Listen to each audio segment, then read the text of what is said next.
Ibu Hardianti from UMS Rapang, welcome. It's so good to see everyone from all over the place.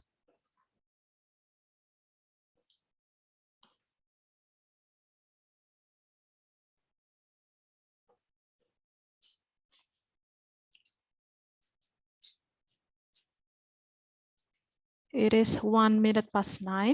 We are supposed to start by now. However, we would wait a little bit until 5 past maybe.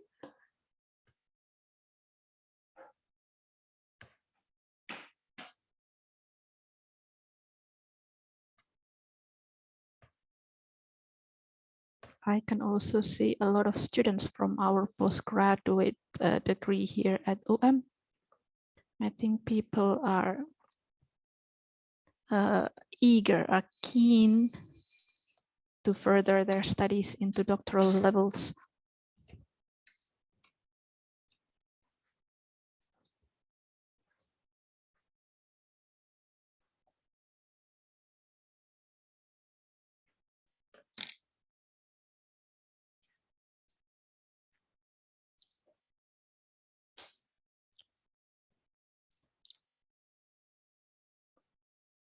Studying in a doctoral level, everyone is like a marathon, like a long marathon, and writing a proposal is a teeny tiny bit part of that. So we hope that we can learn together today.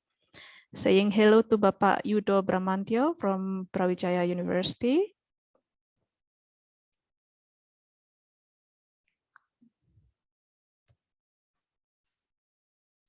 We have Bapak Musofan Prasetyanto as well. Good morning. Thank you for coming.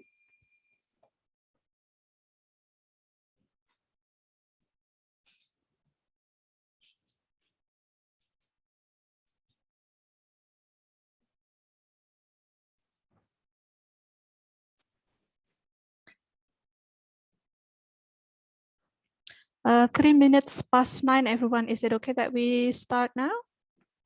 All right. I think we can start. Yes, thank you very much. Again, everyone, good morning. Thank you very much for coming to our seminar this morning. This morning, we are having a writing research proposal for doctoral application seminar. So in this seminar, we are going to talk about technical skills on writing the research proposal. This event this morning will be structured in a few steps. First, there will be an opening by our director, Ibu Utari Probastuti, and then I will give a short presentation on introducing the few basics about PhD studies.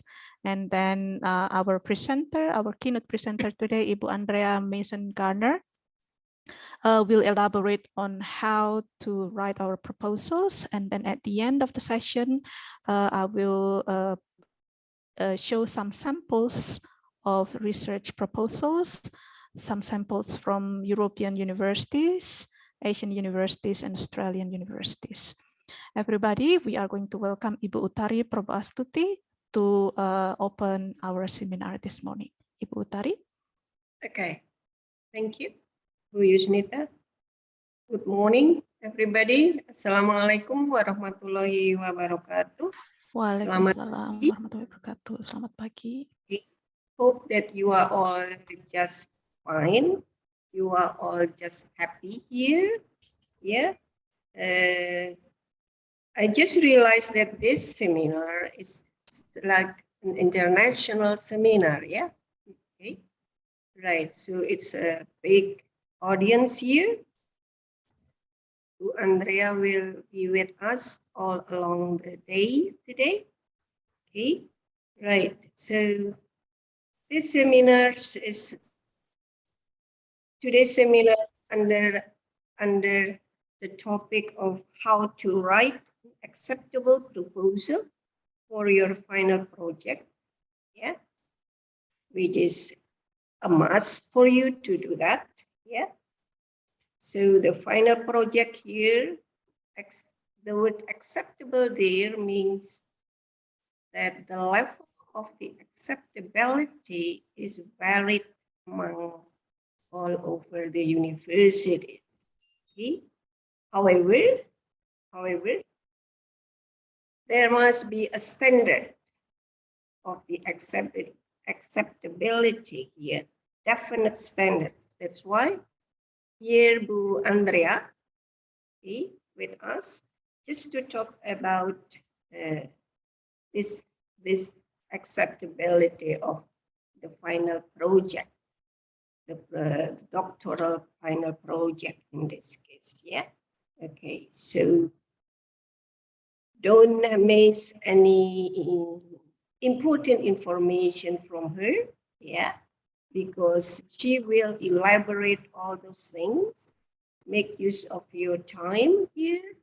Understand everything that you need to really grasp during the seminar. Okay. So I think Bu Andrea is happy with you here to discuss everything in detail. Yeah. Okay. Right. Without further ado, yeah, just want to say enjoy the seminar. Yeah. Okay. Make use of your time here. let's close 2021 with a very fruitful seminar. Yeah. Okay. So hopefully you will get all or everything clear, and you will pursue your proposal soon. Okay. Okay. Right. So let's just start the seminar now. Okay. Bismillahirrahmanirrahim. Thank you, Bu Yusnita. Thank you so much, Ibu Utari.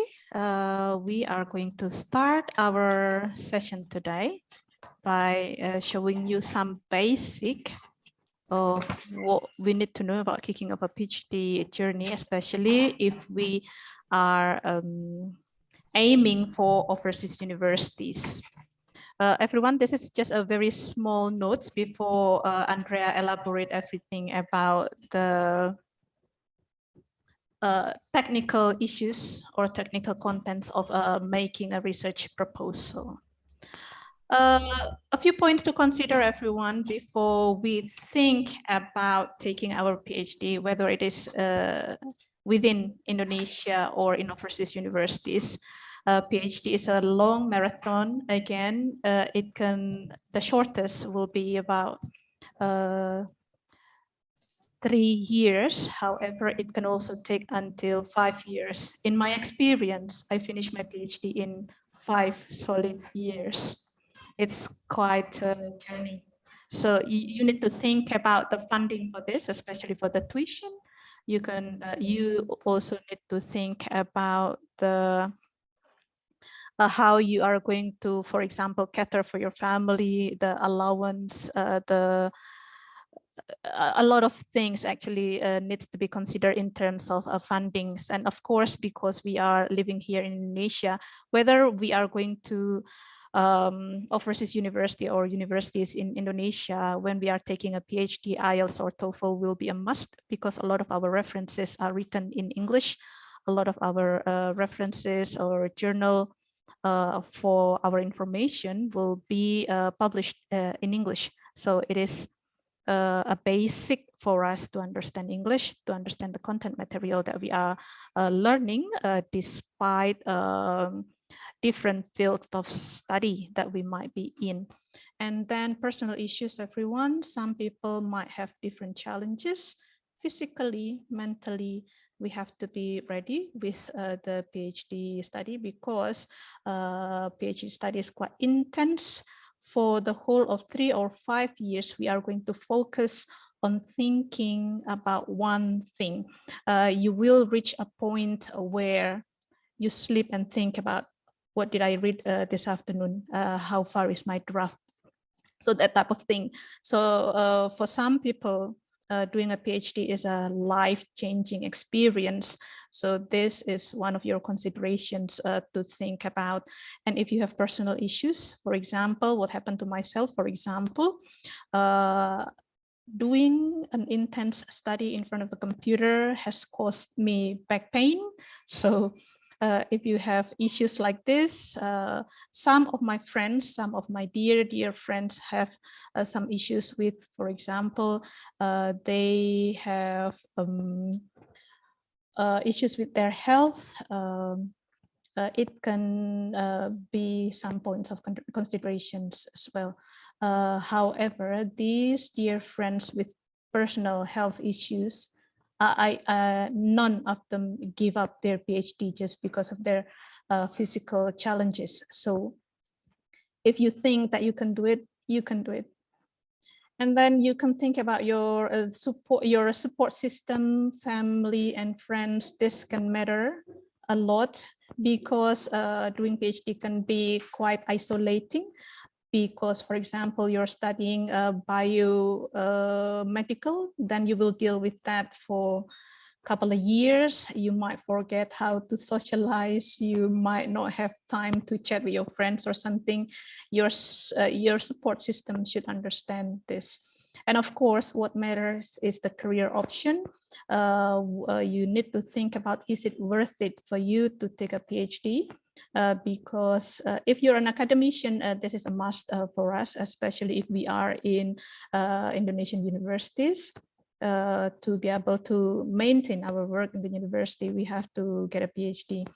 Also, if you have different plans in life, just a point to consider, really.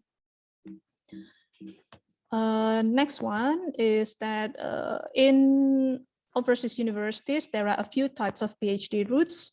Traditional models of PhD means that you are developing a thesis or dissertation that can be probably about 200, 400 pages long.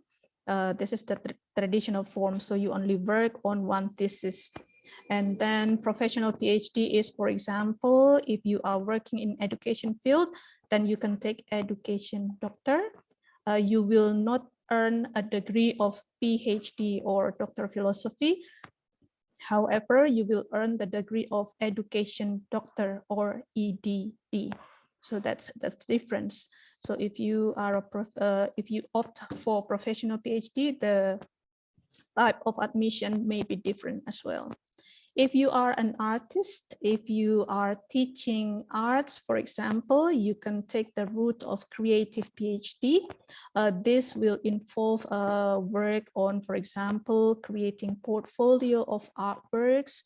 If you're a photographer, for example, you might create and doing exhibitions, this type of things. This are designed for those people who are working in the creative industries. And the most popular route right now, especially for people in the mathematics and science programs, is PhD papers or publication. This means that along the course of between 3 to 5 years, you are required to produce and publish a few papers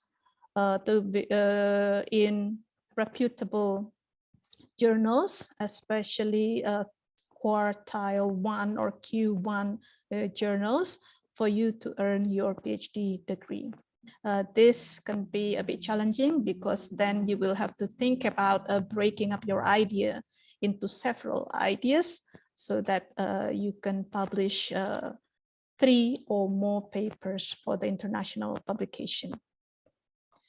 And then everyone, this might be general, the steps of getting admission into a doctoral degree. First, you need to look for a supervisor. Supervisor is very essential. This is the person that you are going to work with in your PhD.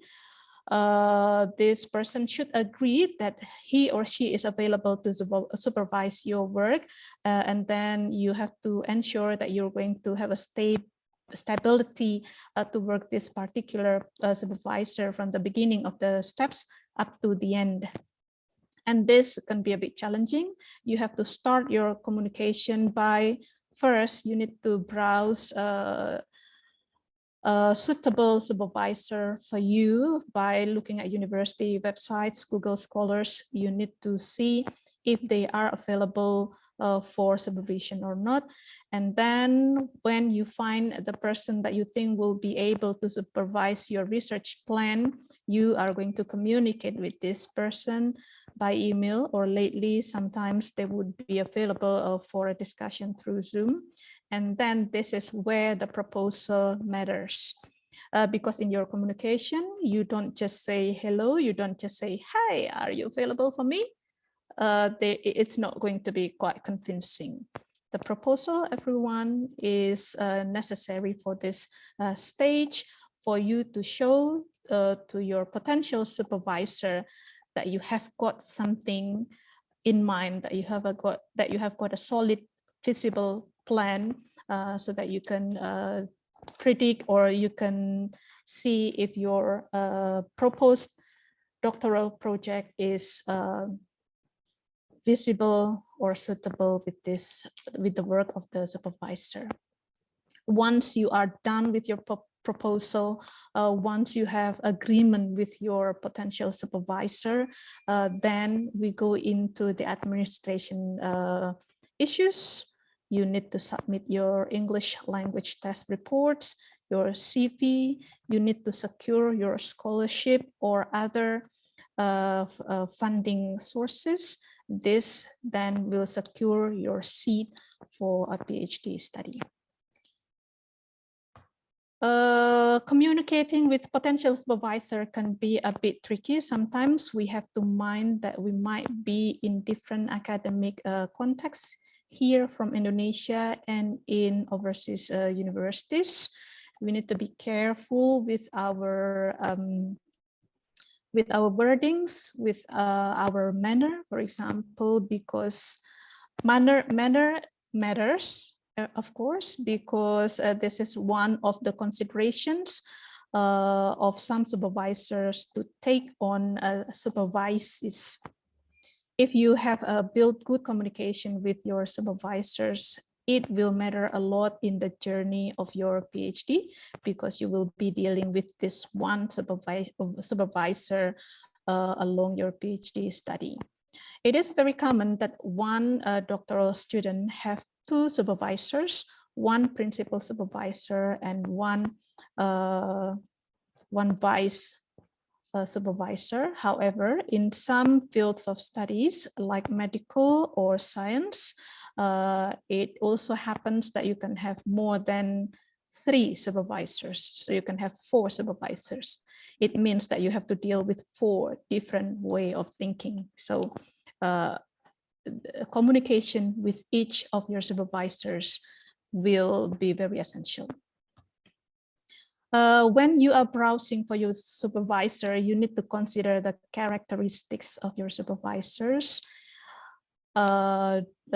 Is he, a lot of supervisor has different characteristics. Some, let's say, older supervisor would be more conventional and less ambitious.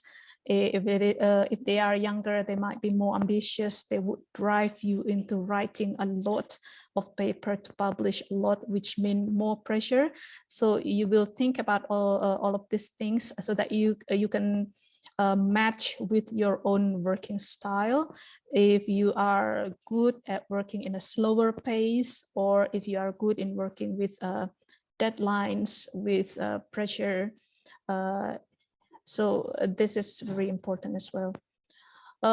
You need to understand your field of study, of course, the updates of the field of study that you are going to learn further in your doctoral studies. You can check your potential supervisors' records by checking their publications, for example. So you can see the focus of the topic that become their expertise by checking their publication. This can matter as well, because then you can include all of this in your research plan, and usually that will be more appealing for your potential supervisor. Previous and current supervisory students of your potential supervisor can matter as well. Some people can have, some supervisors or some potential supervisors can have only about 3 or 4 supervisees. However, some potential supervisors can have more than 20 supervisees. So you need to know if you will be comfortable working with this or that type of supervisor. Please understand that in a PhD degree, it is expected, this is an expectation that the type of the study is no longer top-down. It is more into partnership, collaboration with your potential supervisor. So they will not see you as somebody lower than him or her. So it is very important that you understand that you are expected to contribute into the work in the expected level. And of course, it is very important for us to know if this potential supervisor is available or not for supervising your research plan. In communicating with your supervisor, mostly at the beginning part, it is done through email. You need to make it clear from the subject of your email so that it can be attracting your potential supervisor's attention. Put a good subject in the subject column, put an EOI if it is the first time of you contacting the supervisor. If you know this person from before, for example, then you can say hello again. So the approach will be different whether you have seen this person or not. You can also write something like, I have seen your presentation in this conference, that conference, and then talk about your intention. However, if it is the very first time you are contacting this person, then you can put an EOI, expression of interest for supervisory for a doctoral degree, for example. Also, alternatively, you can put a query, meaning that you are asking a question if somebody is available for supervising your work with the research plan. At this point, everyone, it is essential for you to attach your proposal as well. So, so that again, contacting potential supervisor is not merely saying hello, but they need to know your intention that you are pursuing a doctoral degree. And you also need to put your identity very clearly, say your name, where you're from, what is your position, why is it important for you to pursue a doctoral degree, and do all of this in a nice manner. You want to be clear and straight, without any hint of what is it? We are requesting them to supervise us. For example, we are not instructing them to be our supervisor, if you know what I mean. Sometimes supervisors understand that doctoral students candidates are sometimes not ready with the funding. So you need to talk about your situation as well. So you need to talk about your employment status, for example, funding status, because in our case, for example, a lot of Indonesian people are scholarship pursuer. Sometimes LOA is necessary for scholarship application. So you can tell your potential supervisor openly that I am pursuing this scholarship, and for the requirement, I need an LOA. So that's why I contact you, checking your availability, in my effort to get that LOA for my funding proposal, that type of thing. And more importantly, in your email, you can give a hint about the timeline, just a hint. The detail will be in the proposal. the time, what I mean by timeline is, for example, you can talk about something like, this year, I plan to pursue this scholarship. The scholarship opening is between this month and this month. The announcement will be this month, so I will be able to start approximately in this month, for example. So you need to give that rough idea about the timeline. This is very important for your potential supervisor to see if he is available. Some supervisor needs to finish with other students first before they can take on new students, for example. So giving a hint about timeline will matter for your potential supervisor. Again and again, everyone, in communication with supervisor, it is very essential to attach your proposal. Depending on the universities, you're in a destination university, proposal may vary in forms. In European universities, you might be asked to write a proposal for about 5 to 6 pages. This is the same to Asian universities. In Australian universities, 3 pages mostly are acceptable. However, some people can make it into the 5 pages depending on your project. And sometimes each university has template for research proposal. However, not all of them has template. The intention of today's seminar with Andrea is that you are, or we are going to learn to write a proposal, whether it is with a template, whether it is without template. We need to understand the essential content in the proposal, what we need to include in the proposal, so that we can adjust with our university destination. And then we writing a research proposal in our journey of getting a scholarship or finding supervisors, or in pursuing admission from an overseas university for a doctoral degree. There's a lot of benefits. So your proposal will not stop, or will not only function as a doctoral degree admission only. So for scholarship application, you will need this for the PhD admission, of course. And in the first year of your PhD study or doctoral study, everywhere you are, in the first 6 months to the first year of your PhD, this research proposal will be processed further into a more focused, into a more narrowed down idea with updated methodology, into a work that you can really work on to become your PhD thesis or dissertation. So this is the seed that you want to plant early on at the beginning of your PhD journey. 5 years later, it will become the complete work of your PhD. Everyone, that was all from me. Just a little bit of a basic about how to start a PhD journey. Andrea is with us this morning. She will elaborate the content of a research proposal. Andrea? Great. Thank you for that, Ibu Yusnita.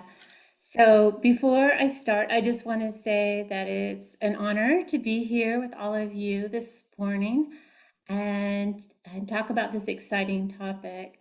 So let me go ahead and share my screen. And let me see.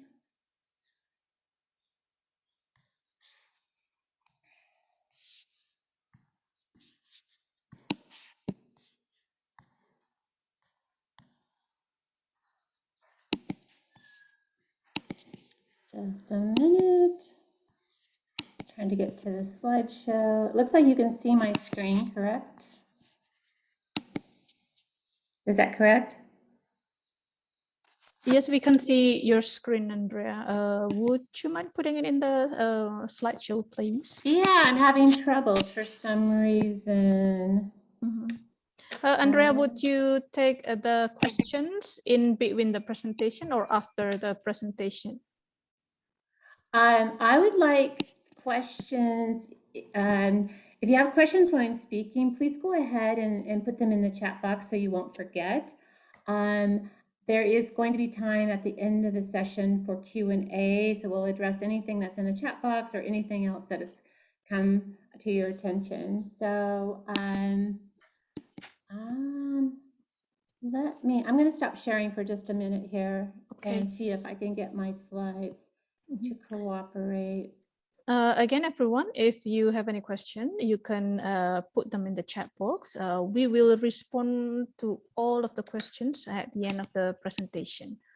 Also, at the end of the presentation today, I'm going to show you a few samples of research proposals that has been donated to us by a few colleagues of mine, so that you know what a proposal looks like. So I'm having technical difficulties with the frozen screen here. I am so sorry. If you send your your PowerPoint to me, I can do the sharing from my side, Andrea. Let's see if I can do that. Everyone, please bear with us. For your information, Andrea is our consultant for our writing center here at Balai Bahasa Universitas Negeri Malang. She is located in Idaho, and she is about 15 hours behind us. So it's the evening in Idaho right now.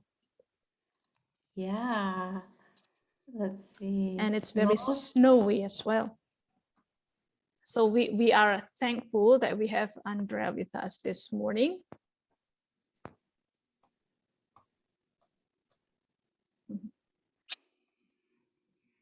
You can send it to me, Andrea, so that I can do the sharing from here. I will. I'm just having a slight difficulty, but I'm going to make it work. Okay.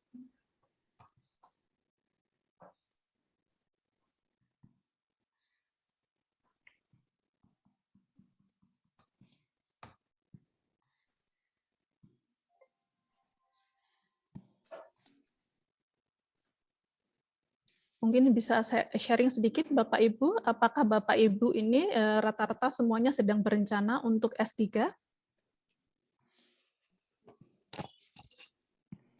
Iya, Bu. Iya, Bu, mau S3. Bismillah. So you, bisa semuanya you ya? Yes, Andrea. I'm unable to negotiate between my applications, but I sent my proposal to you, or my slides to you a few days ago. Let's use those. Do you remember? Okay. And I sent them to WhatsApp. Yeah. Yeah. Andrea, I just had a small chit chat with our participants today. Most of these people are university lecturers or postgraduate students who are intended or who are keen on doing their doctoral studies. Oh, great, great. So there we go. Okay, thank you.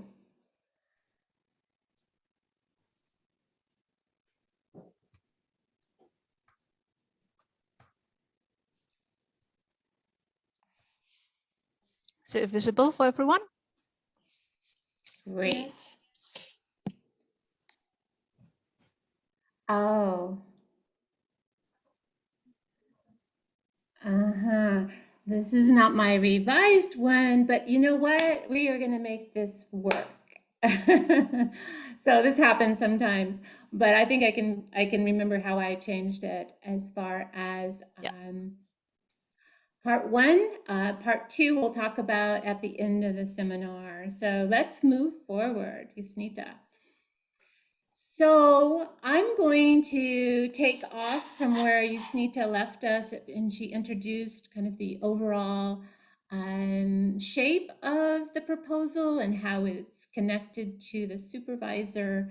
And so what I'm going to be doing is going deeper into the actual proposal itself and helping you kind of focus on what's important, what's significant, and the various parts. Of course, as Yasnita mentioned, the format and the kind of the length will vary based on your plans, your university, and so forth. So we'll talk about the functions. I will look at the essential elements, and then I've got just some tips that I'd like to pass on to you, and making sure that you avoid some common mistakes. All right, let's move on.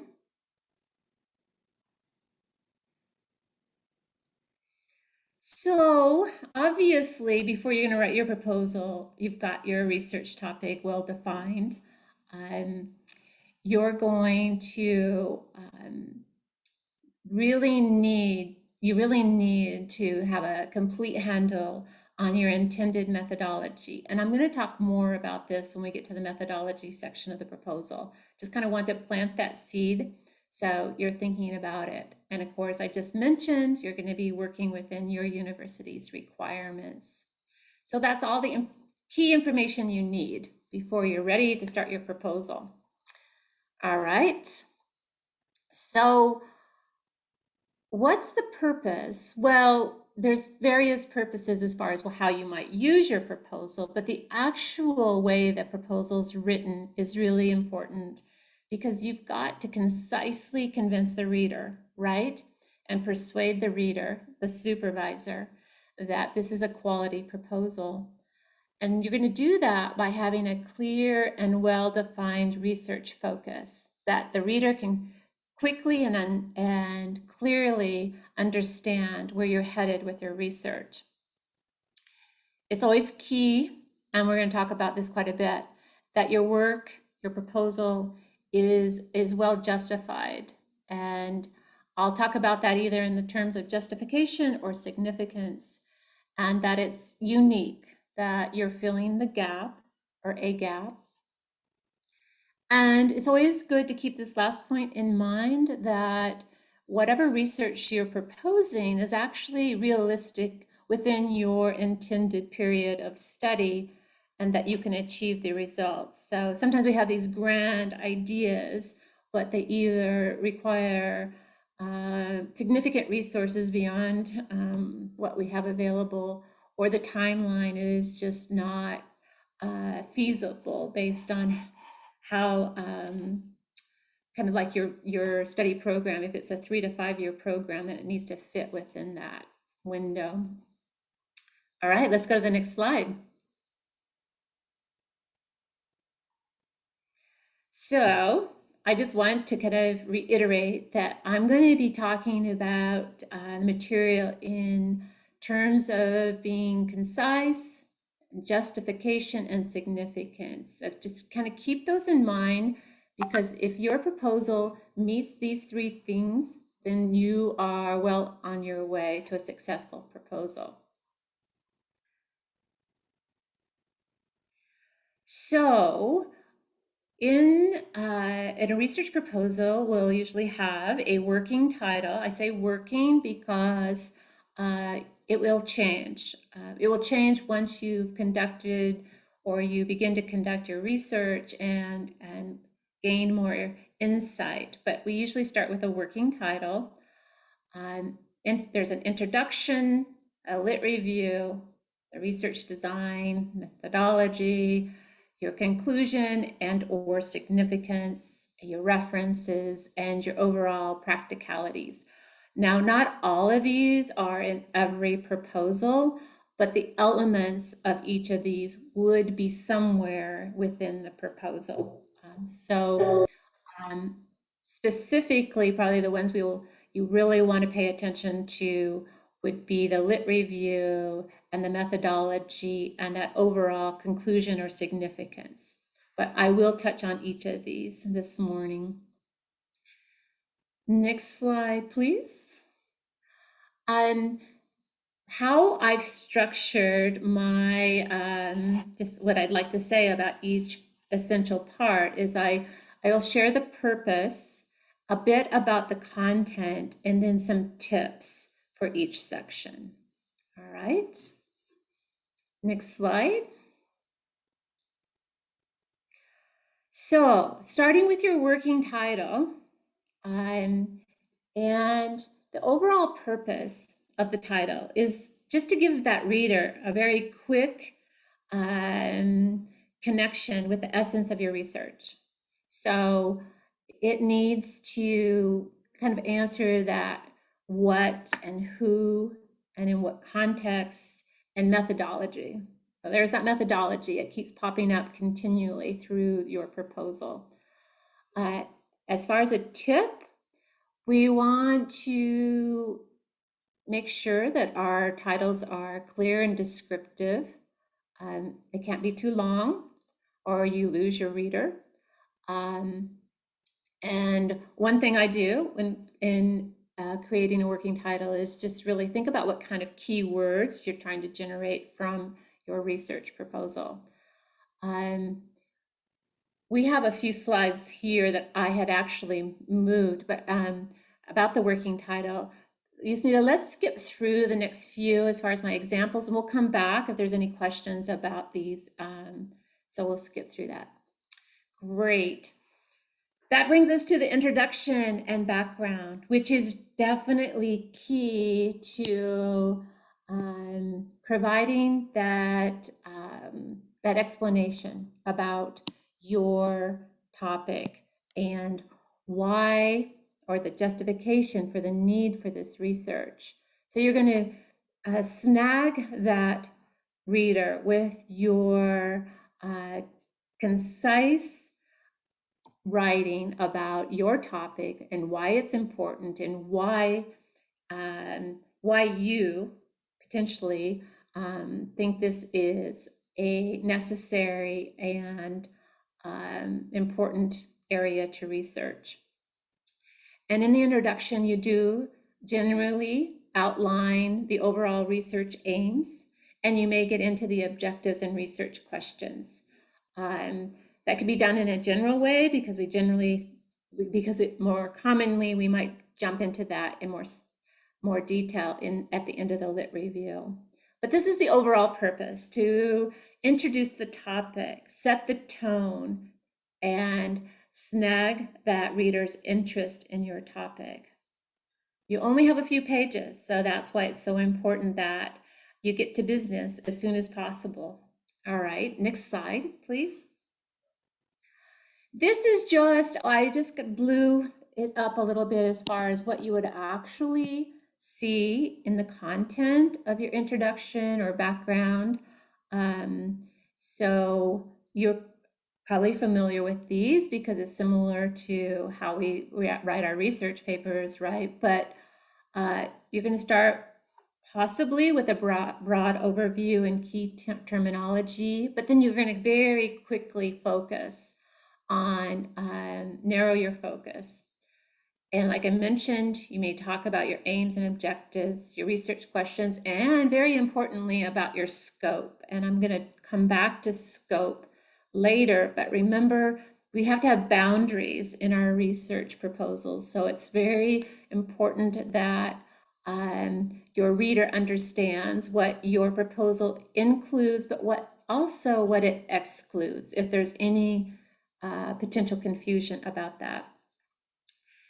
So that's an overview of the content in your intro section.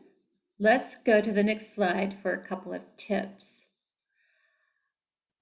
I really suggest that you find a way to convey your passion for the topic in your introduction.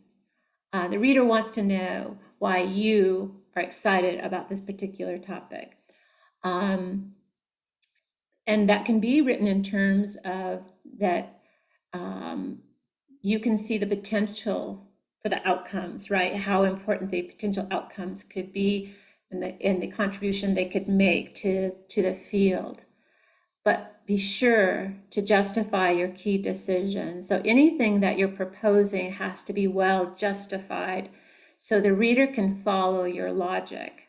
So that's going to be more evident as we move forward into the next section, which is, next slide, your lit review. We've all written many lit reviews, but In your proposal, remember, everything is sort of condensed, so you really have to be very purposeful on how you're presenting your material. So make sure that you're connecting the existing research to yours. And you're placing your project within the greater whole or the field. And very important to demonstrate that your work is unique or original or innovative, because that's what your supervisor, potential supervisor, is looking for, is a research proposal that fills a gap, but in a creative or innovative way. And when we get to the methodology, the supervisor will probably look at your methodology before they were to look at your lit reviews. And I'll tell you why when we get there. Okay, so that's the lit review's purpose. Let's look at the content. This is where you, in your, you present with your analytical writing skills, a synthesis of the relevant papers. And the relevant papers need to be current and or very well known, or sometimes called seminal or landmark papers in your field. But it's your job to synthesize those into a persuasive argument for the proposed study. You'll make sure that you've revealed the gap and you've clearly supported that, and that you've informed your research design decisions. And we'll talk more about that in the methodology section. But the lit review is probably the most familiar area for us, and it's very important that we put the work in to really read the literature and understand the literature. Because if we don't understand the literature clearly, it's going to be evident as we move forward with the project, or if our supervisor begins to ask us more detailed or significant questions about our research proposal in a face-to-face or a Zoom meeting. So make sure that you've done the reading and that you have been able to assemble the literature in a clear and concise manner. All right, so I just said tips: know and understand your literature, include your top papers, and focus on current research. One of the reasons we want to focus on current research is we want to make sure that we're not missing any studies that have been done fairly recently that may be addressing a similar issue as the one that we are proposing. So it's important to keep tabs on everything going on in your field of study. And so once you've done this, then you just keep current on other studies that are being conducted during your PhD studies that you could then add to your lit review and as you continue your work. All right, let's move on to the methodology. So I mentioned how important this is as far as your supervisor may be looking at your methodology very, very early in your proposal discussions. And why? Well, you could have a great proposal idea and you've done a wonderful job of presenting the literature to support your idea and the need for the research. But if your research method and the design that you have selected isn't going to achieve the results that you intend, then you have a disconnect.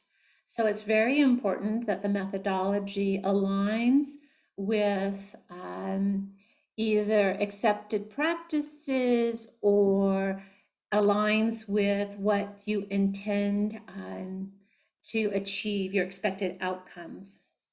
So you're convincing your reader that your design will correctly address the research problem, okay?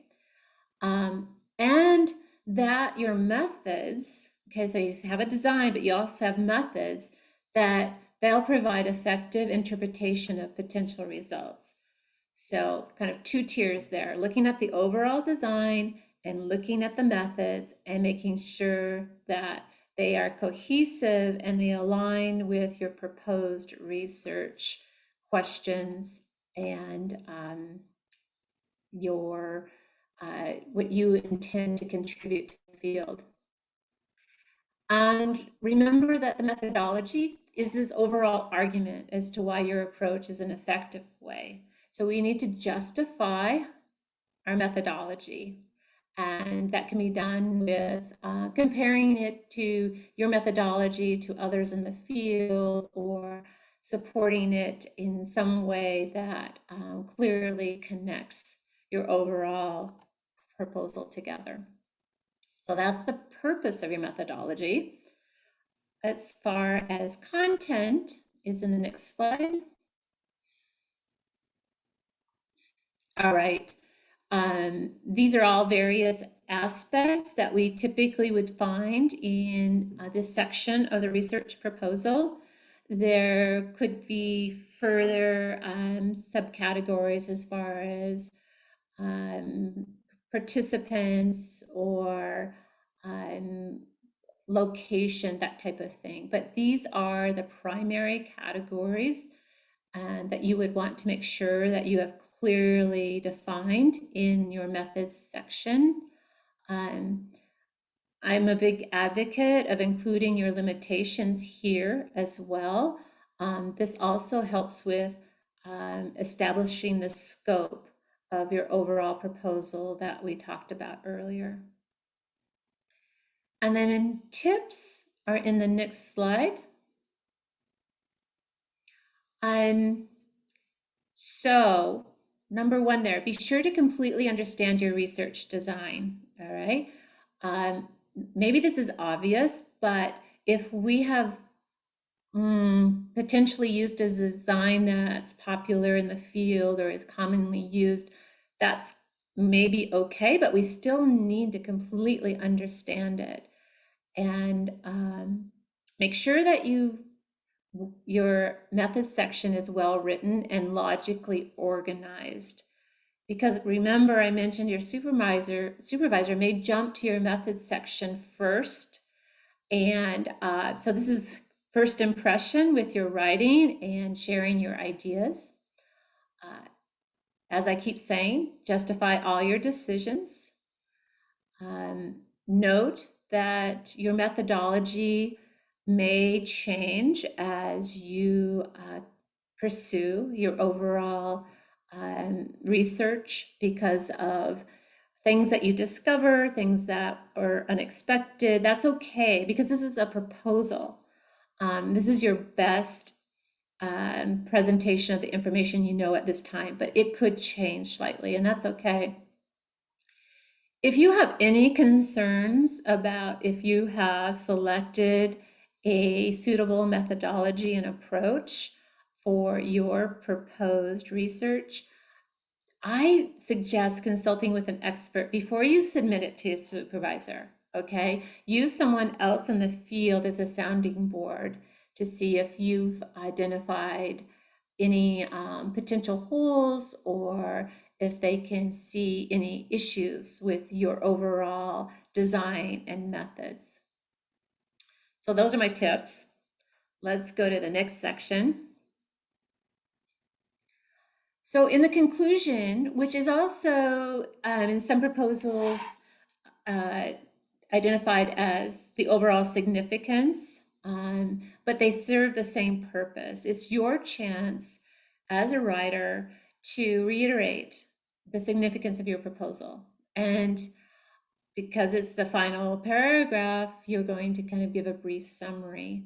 And so again, just make sure that you have clearly defined like why the study should be done, remind the reader, right?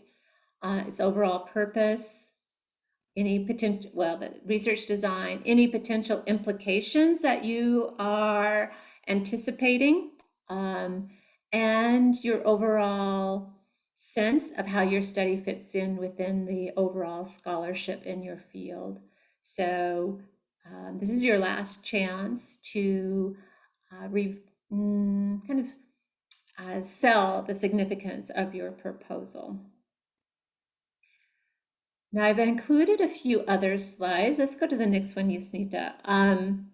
So yes, my other slides do have my actual, I will make sure I send that to you, Yusnita. But in your references, in some proposals, they want references for not only the literature that you cited in your proposal, but also other literature in your field.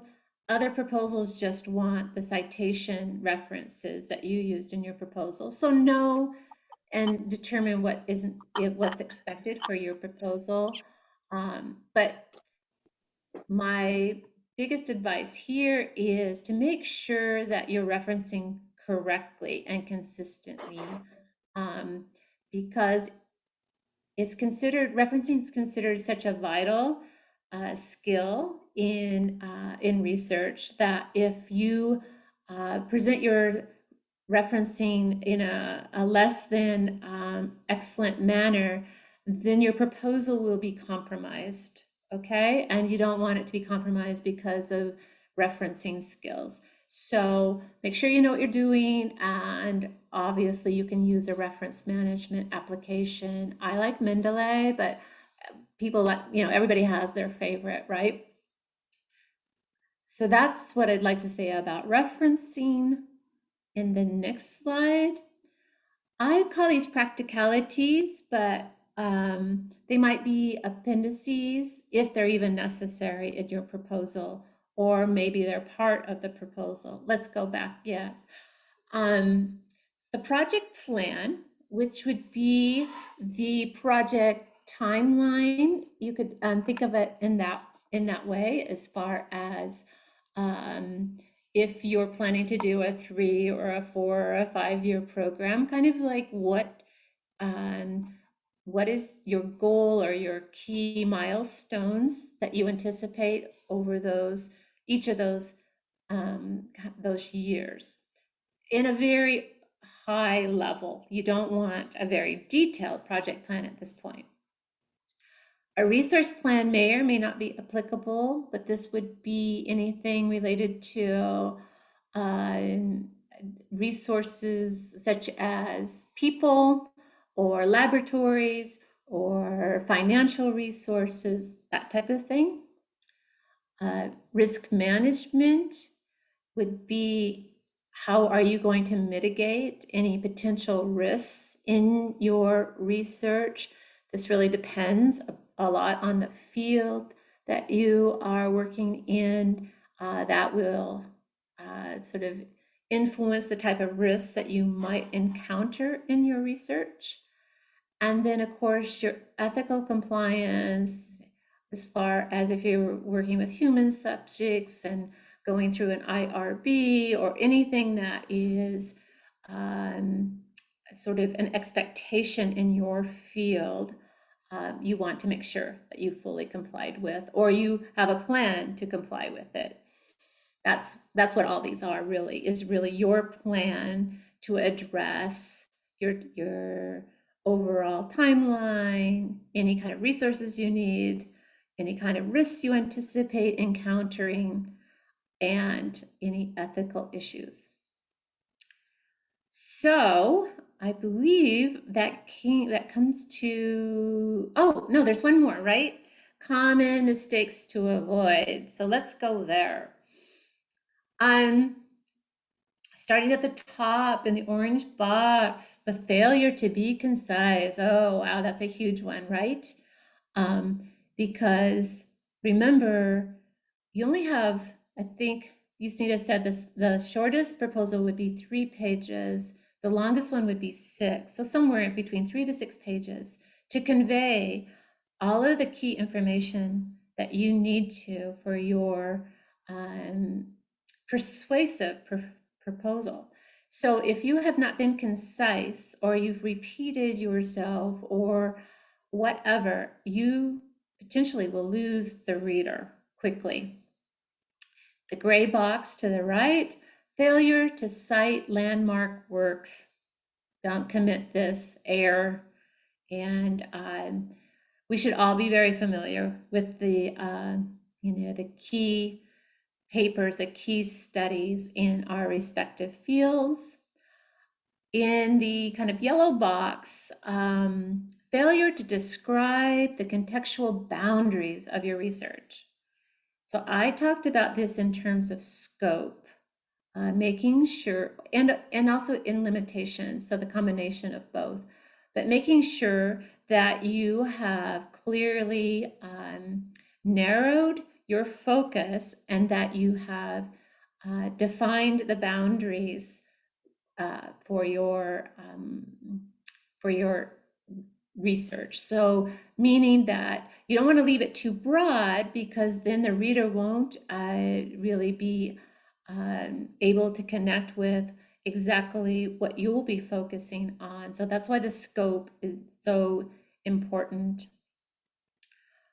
In the blue box, as I've mentioned, this is where you have, yes, you have 3 to 6 pages, but really there's really not a coherent or persuasive argument for the proposed research.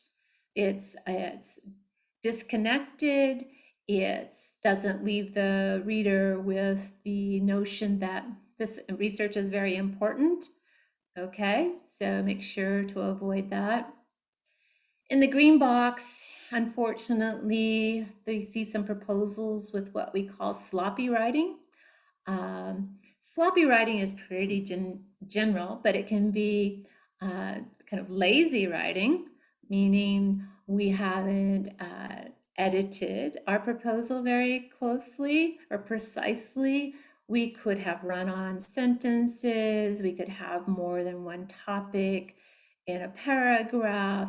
It's those key basic writing elements that can really convey to your reader kind of a mess.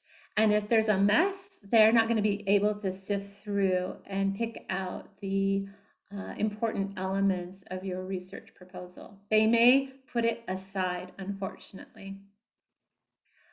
In the last orange box, too much detail on minor issues and not enough detail on major issues. So make sure, right, that you are focusing on what are the important issues in your proposal, and elaborate on those, and the details on minor issues, really don't spend a lot of time on those. It'll take away from your major issues. There may be other mistakes that are common, but those are the ones that I'm most familiar with. Yusnita, what do I have on the next slide? Okay. So these are some general resources. I use some of these for this presentation, but they're also very, very handy for the actual writer, because there's so much more substance in these resources than I shared in this short presentation. But this is just the tip of the iceberg of how many resources are out there. But I like these 3. I found them very helpful and easy to follow. So I think this is a good time to open it up for Q&A. And so Yusnita and I are going to do our best to handle any questions that you have. And then she will walk us through an example of a real proposal, and which I think is always nice to see the product of what we're shooting for. I have this slide here, the one that Yusnita just showed, about topic development. If you're not quite at the proposal stage, but you're thinking about trying to identify a topic and then develop that, this would be helpful. These resources would be helpful. Okay, now to Q&A. Okay, everyone, this is Q&A, or we'd rather call it discussion, hopefully. So what we are going to do at this session is that we are going to take questions from you, everyone, if there's any. And in between, I will show actual proposals that I have collected from a few colleagues.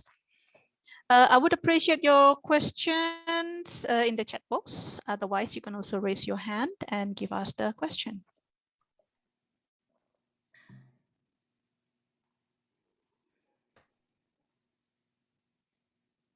Mari Bapak Ibu yang ada pertanyaan masih kurang jelas, misalnya tentang step-stepnya. You can also share about your experience if you have in mind your intended university, your destination university, or you have your proposal handy with you or something, then we can discuss about it. For your information, everyone, the seminar that we have today, like what you have seen in the PowerPoint presented by Andrea, is only part 1. We are going to have a part 2, which will be in the form of a writing clinic or a workshop, in which we hope that participants come to us with a ready proposal so that we can discuss with you how to improve your proposal. And we are hopefully going to hold this writing clinic at the end of January.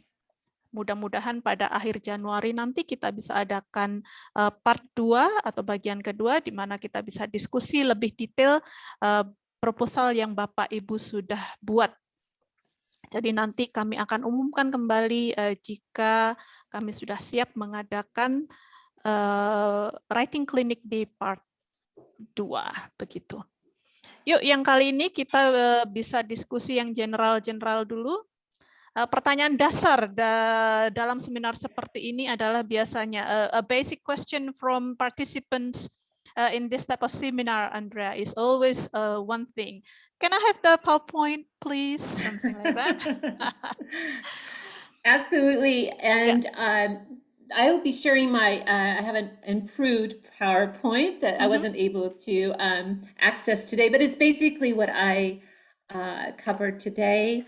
And just a little bit more concise, but sure. And my plan is to turn the PowerPoint into some sort of handout, a one-page handout, so that it's easier to follow for the participants. And we will give it to you through the WhatsApp group, everyone. So yes, you will get the material from today. I think we have a couple of questions in the chat box. First of all, Fidel just told us that someone I know who happens to be a participant in the seminar just shared with me how they applied with 11 pages proposal. And they were wondering if that was probably the reason why their proposal got rejected. 11 pages proposal, what do you think, Andrea? Well, I think it depends on the university. I mean, I'm curious if she had any sort of expectations that were set by the university. Did they suggest any type of format or length of proposal?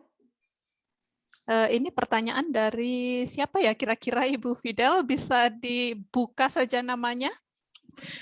Oh, can I really do that? I'm not sure. Oh yes, please. Yuk kita terbuka aja ya, Bapak Ibu. Siapa nih yang bikin proposal 11 halaman? Okay, I'm sorry. This is from Miss Kiki, but she's right now supervising a test, so I'm not sure if she can speak right now. All right, no problem. So again, I think it should depend on the template given by the university. So it can be 11 pages, but if it matches the template, I think it could be acceptable, Andrea. Well, I know like in the kind of Western context that we typically submit longer proposals, and they can be anywhere from 8 to 20 pages. But again, it's also dependent on the university. So, yeah. Okay. So again, everyone, it's very important for us to check the template from each university so that it really, because it will be related into the administration requirements for the admission. So it is very important to follow the rules of each university. Bapak Yudo Bramantio from Brawijaya University is asking, when proposing for a supervisor, should we include his or her research findings or research articles or his work into our proposal? What do you think, Andrea? I think that's very savvy to do that. I mean, especially it's also a good indicator that you've done your research and you've connected the research to this particular supervisor. But it needs to be done in a way that's very, what would be the right word? Very justified in your research proposal. You don't want to just name drop, right? In order to make a good impression, because the supervisor will see through that. So make sure to kind of synthesize his or her work into your lit review. So you're showing that you know that your supervisor has made a contribution to this scholarly field. And so if you do it in a professional and formal manner, I think the supervisor would be pleased to see that. Yeah, I agree. Not only name dropping, tapi betul-betul karyanya digunakan untuk mendukung research kita. Maybe just the key references. I think Andrea called this as a, what did you say it, Andrea? The landmark references, wasn't it? The landmark or seminal studies. Yeah, so only like some sort of the most important work. I think that will matter a lot, especially if your proposed potential supervisor is probably like top expert in one field, for example. That'll be great, I guess. I hope it answers your question, Mas Yudo. The next question is from Ibu Eva Nikmatul Rabianti. And this is a bit tricky. The question is, what is the most beneficial research topics recently in education, especially dealing with teaching English to young learners? Very tricky. Wow, that I don't know if I have the expertise to say, because it's kind of broad, but I know a lot of recent research, right, has been focused on the whole method of delivery, because we had to shift, right, from the traditional face-to-face classroom to online communications. And so there's been a lot of rich and robust research related to reaching young learners through an online platform. And but that's not my field of expertise, is working with young learners. So Yasnita, do you have something to add to that? Maybe it is very important to highlight that topics for doctoral studies should not be based on trends. You should think about the sustainability, about the novelty. So for example, a couple of years ago, or let's say 10 or almost 20 years ago, there was a hype on teaching for young learners using games, something like learning by doing. But it was a hype. What I mean by a hype is that it's something that's only lasts for a short period of time. Something that's more sustainable would include something like, let's say when we are dealing with technology, online delivery of materials for young learners, for example. We need to predict if this is a hype or it's only happening during the pandemic. let's say in the next couple of years, are we going to be still in pandemic? Are we going to be still doing this online? Or are we going to switch into hybrid way of teaching? Then the topics will develop again. What people need will develop again. So it is very important to see if our research topic will be sustainable. If we are going to talk about something online using technology, probably think about the long-term purpose, the long-term significance of our research topic, for example, that will bring more benefit to future researchers, future teachers for young learners, for example. So we need to think about that type of things, I guess. I think that's a good point, and making it something that would apply in any kind of teaching environment, because we don't know exactly what the future is. Yeah. But if we have we've identified a gap, and that it, as you describe it, it's sustainable, then it should apply to whatever the teaching world is in the near future, right? Exactly. So Yes. Let's say our needs, what people need to teach young learner in Brazil, let's say, might not be the same to what people in Indonesia would need to teach young learners in, let's say, in Aceh, in Makassar, or in East Java, for example. The context will all be different. Think about something that can sustain. And actually, potential supervisors in Western academic culture, they would be interested in understanding local contexts. They would be interested to understand how education or any field of study is done in countries that they don't see every day. So what they want to contribute as well. So what Western academicians, for example, would be able to contribute to the development of a field of study in other countries that they don't see every day.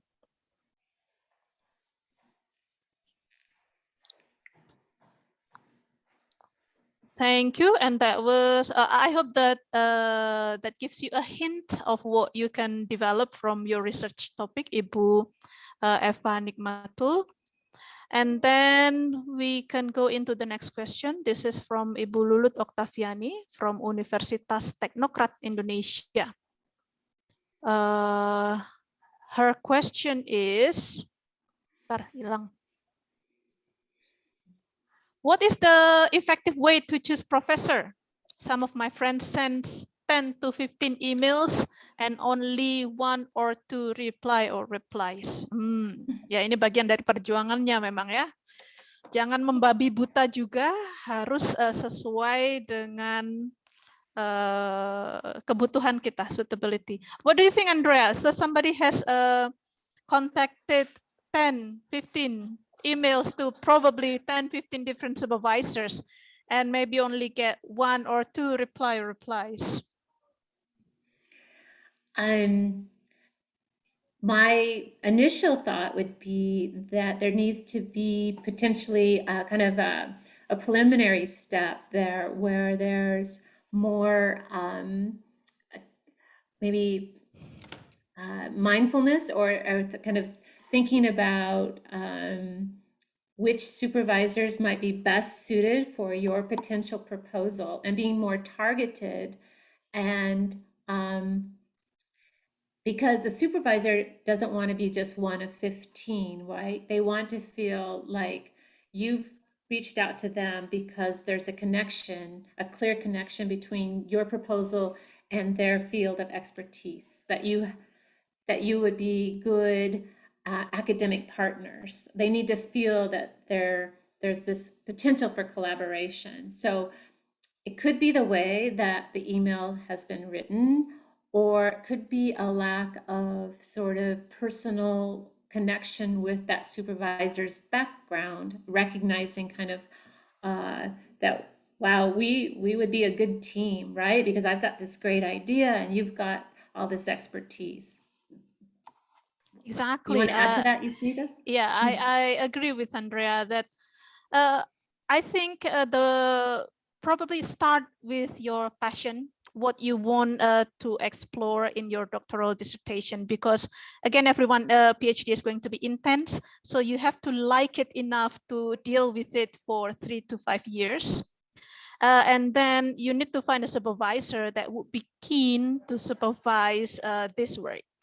And that's how you can get the best supervisor without 10 or 15 emails. So we need to find targeted supervisor that would be best suitable to the topic that you're developing.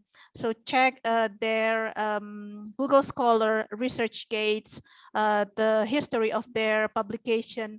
Would it match to your passionate work or not? Otherwise, then kita bisa membabi buta ngirim berpuluh-puluh email gitu hanya untuk dapat siapapun aja yang available.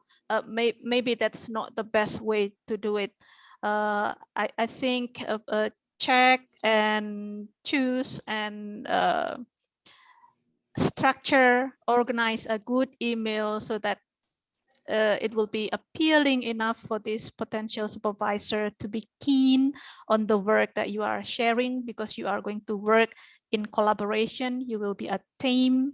So you should be able to communicate that I'm working on this. I want to learn further on this. You've got the expertise. I've only got a rough idea. Let's work together, something like that. So you don't just get anyone who's available but not very keen on your work.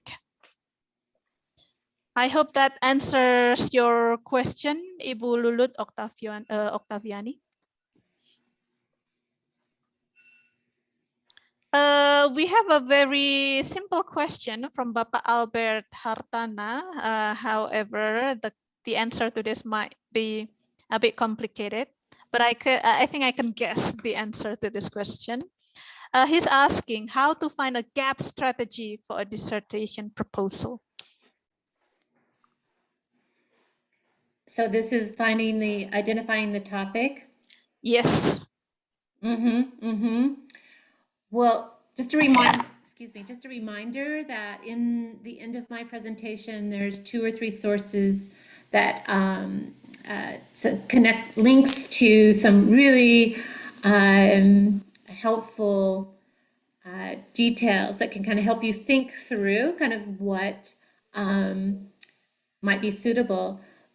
But even without that, you still need to go through the research, right? And identify where have other authors offered ideas for future research, or what limitations have they had in their study. I almost always start there to find potential gaps in a field, in a topic that I'm interested in. And then that can help you start to think about, is this something feasible? Is this something that I could get excited about? Those types of things. That's sort of like your baseline tasks for finding your gap strategy. And you also have to think about how you could turn this into a substantial, dissertation proposal, right? So, so anyway, it's kind of a multi-step process, but I would start with looking at those resources that I put together and see if that sort of kind of activates something for you. And I think one of the basic ways to find the gap or update in one field of study is none other than reading. We need to read a lot, and if it is possible, then discuss with people. You can even discuss with people who are, let's say, in disagreement to your topic. That will give you insights as well. Jadi bagian dari pendewasaan kita ketika kita mulai doctoral studies itu adalah some people can agree to one theory, some other group of people can disagree to one theory, for example. I think it's worthwhile to discuss with people from the 2 opposite sides so that you can gain insights and think about what is the gap in between, or for example, then which one are you leaning on more, then it will help you a lot in finding your research topic, how to narrow it down, and also how to find good supervisor for this, and whether this type of research project will be feasible or not. So read and discuss and read the updates. I think that will be useful. Bapak Albert Hartana, we are hoping that that answers your questions. We can move on to the next one. We have a question from Ibu Amanda Vira. Hello, I'm Amanda. Ms. Yusnita said that the proposal will be developed into the thesis. What if in the middle of our study, we want to change the topic? Is it okay? A very interesting statement here is that we want to change the topic. When you commence your PhD, it's no longer your individual work, I guess. This is a collaborative work between you and your supervisor. Whatever is happening to your draft, it should be in agreement with your supervisor. So a topic can change, yes, but not because you want it. Because you are discussing it with your supervisor, because you have read the updates in the methodology, because you have read the updates in the new resources, new references into the social issues and everything. So in a lot of research proposal, I guess, the actual work that you do in your doctoral degree will change, yes, but it's due to a number of factors. Udah pasti itu berubah, tapi ini harus didiskusikan dengan supervisor. Nggak bisa cuma sekedar iseng doang, pengen ganti topik, it's not like that. Any addition maybe, Andrea? No, I think you nailed it. That's very good. Thank you. Semoga I hope it gives you a hint of what's probably going to happen, Amanda. Thank you. Next question is from Prawinda. How detailed should we write down the methodology in the proposal? Is there a limit given the research, since the proposal is very likely to change in the future? Do we have an answer for this, Andrea? Yeah, my answer is, and during my presentation, I really emphasize the importance of having a clear methodology and research design, clearly communicated, right? And clearly justified. So the details to include must support that justification. I wouldn't think of it as a limit per se, as far as anything's limited. Yes, things could change in the future, maybe some revising due to some new discoveries as you're conducting your research. But like just in the previous question, if those methodology or design changes would have to be discussed in along with your supervisor, correct? So yes, things might change, but they would change because of a particular reason. And again, they'd have to be sort of rejustified. So I wouldn't think about it as detail. I would think about it as how clearly can you explain your methodology, and then justify it. And so whatever that takes to do that in a concise way. Mm-hmm. I agree. There should be a clear link between the theory and then the methodology. And then this will give a hint to your potential supervisor if your proposed study plan is going to be feasible or not.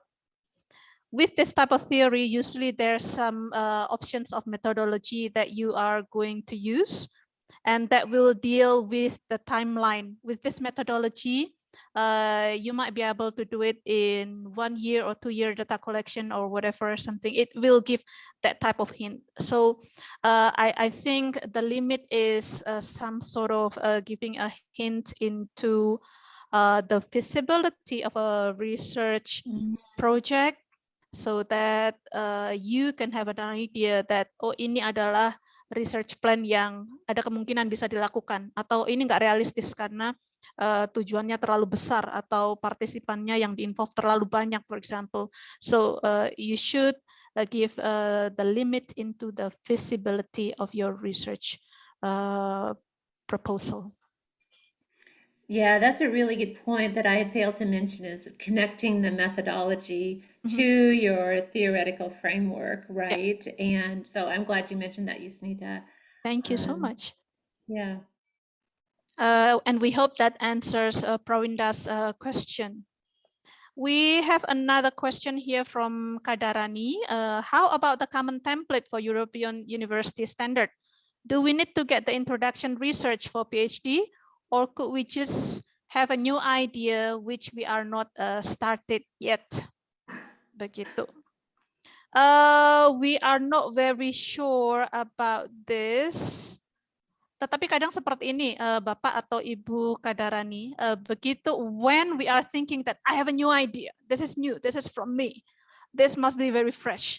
The moment you think like that, ini baru saya ketahui, this is new for me as well. I only know this at the end of my PhD. I thought that this idea was new and fresh and nobody was thinking about this before. However, between the 7 billion people in this world, actually, maybe about 17 or 20 of them are thinking about the same thing. So nothing is really actually fresh. Nothing is really actually new or that very innovative. So gap yang kita lakukan adalah we can explore into different contexts. We can explore into different methodology adaptation. We can explore into the development of updated situations and everything, but probably the idea has been around for a while actually. So introduction of a research, I think that matters, that's very important. And inside the introduction, we can mention the significance and also the literature review, meaning that you have read something to lead you into thinking about this topic, and you should you can blend your introduction statements and your literature review actually.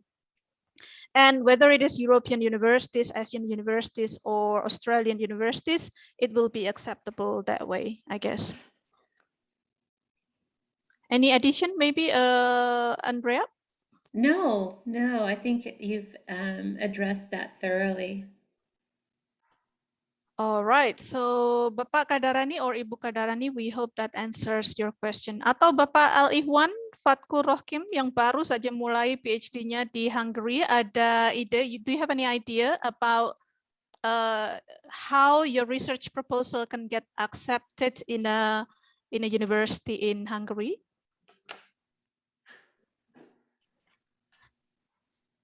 Hello, thank you.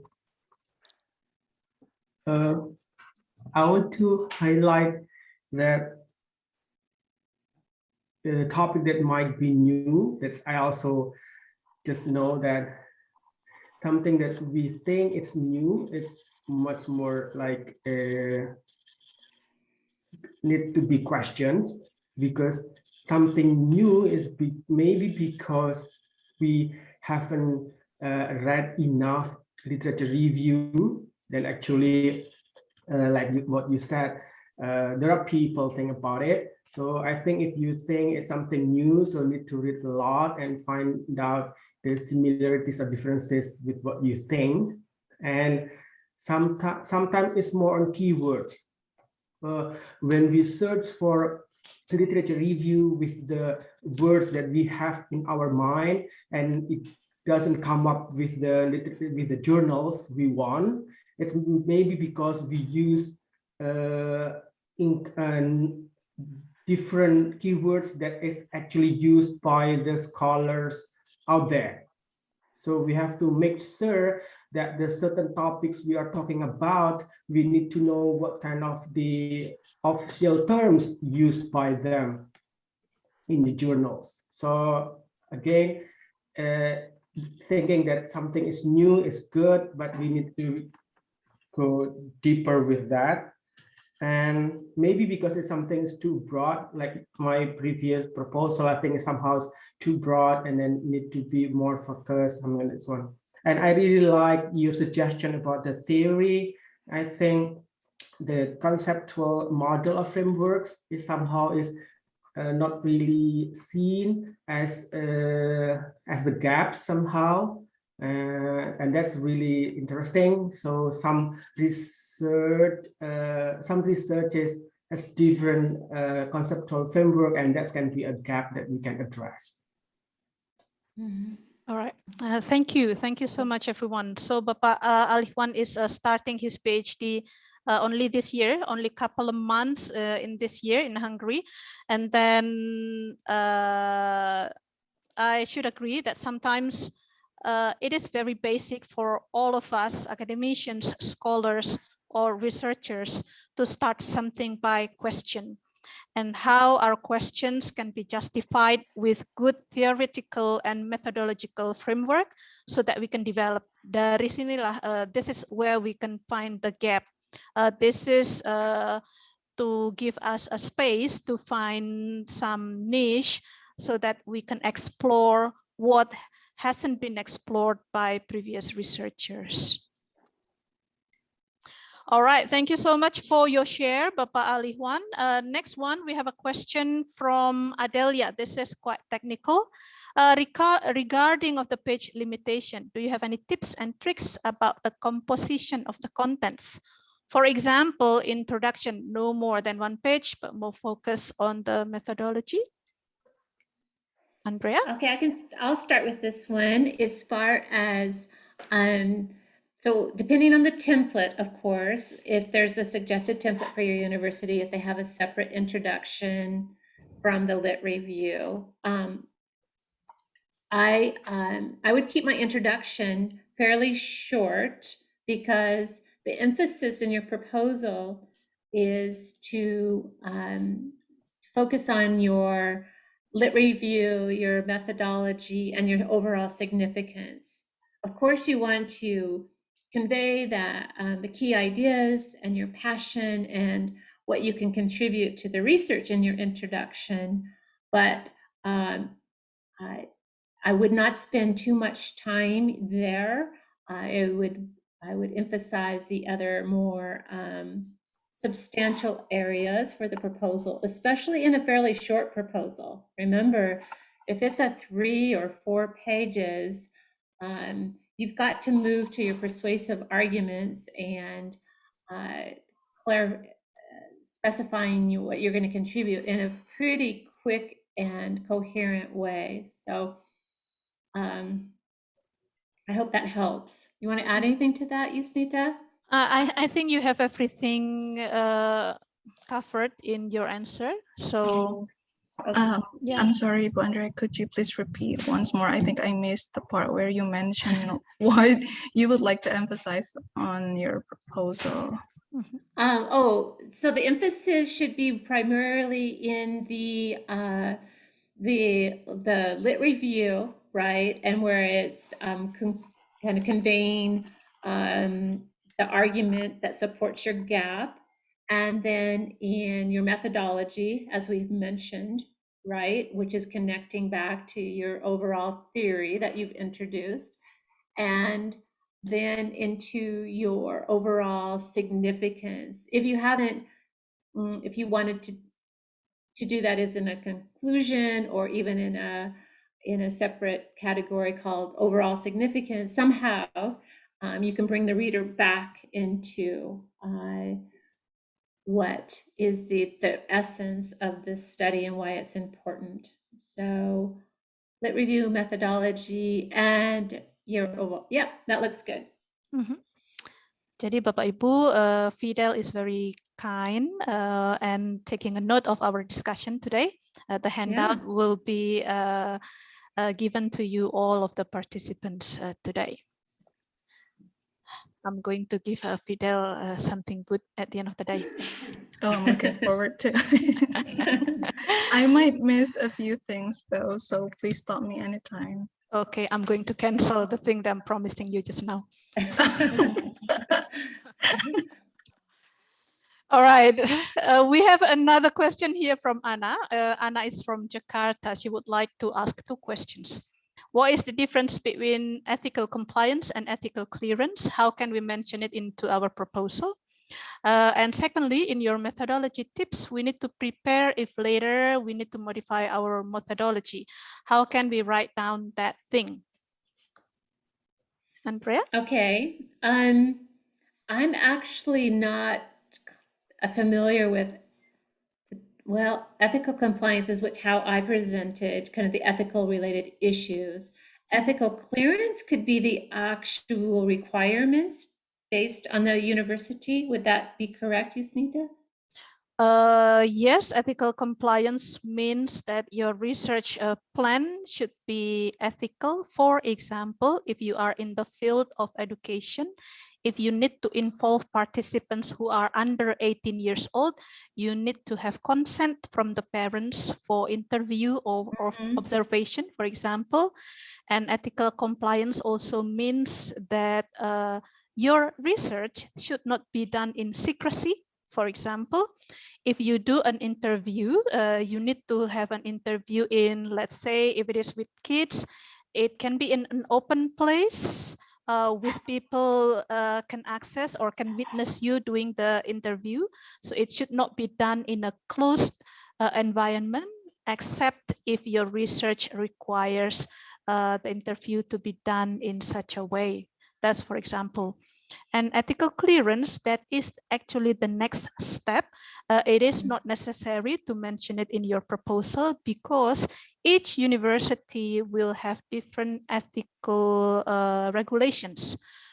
For example, if you are in the field of linguistics, for example, if you need to compile languages, let's say reclaiming language from society, let's say, and you are working with adults participants, what you need to do is to prepare a page of consent that need to be signed by these participants to participate in your study.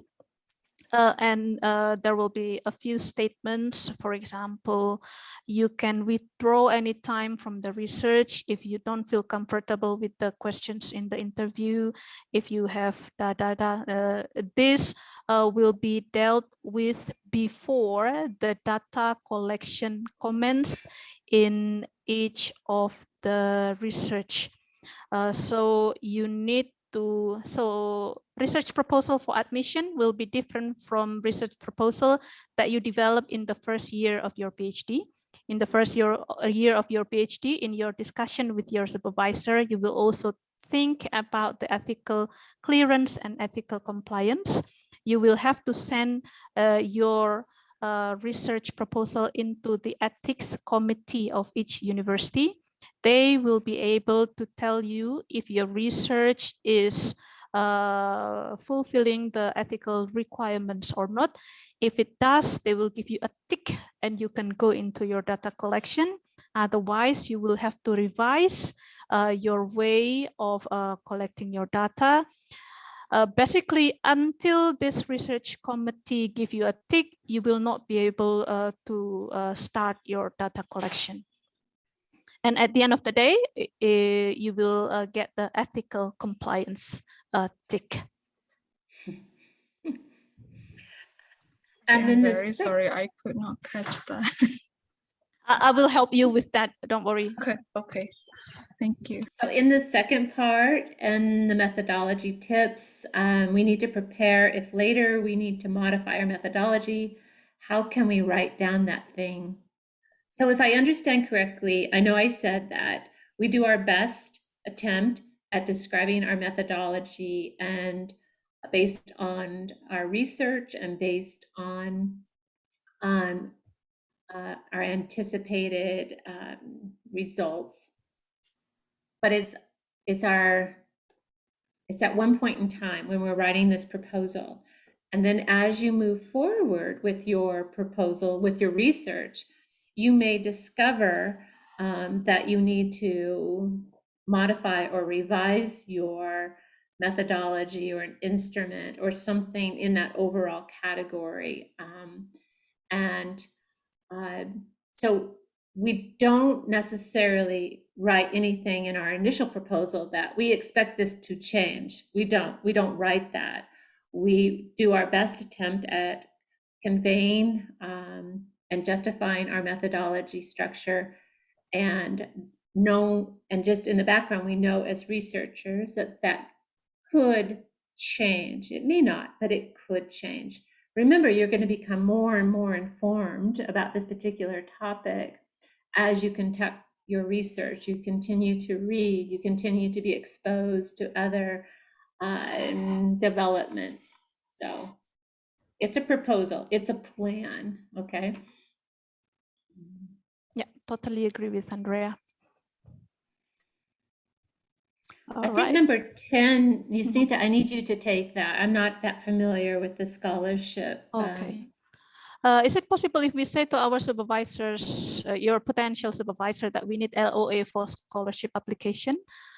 So that if we accept it in the scholarship, we'll go study, but if you don't get the scholarship, the study will be canceled. Yes, very important. So in your communication with your potential supervisor, you have to talk about everything openly. So your situation, your scholarship requirement and everything. Those supervisors who have been dealing with Indonesian students are very familiar with this.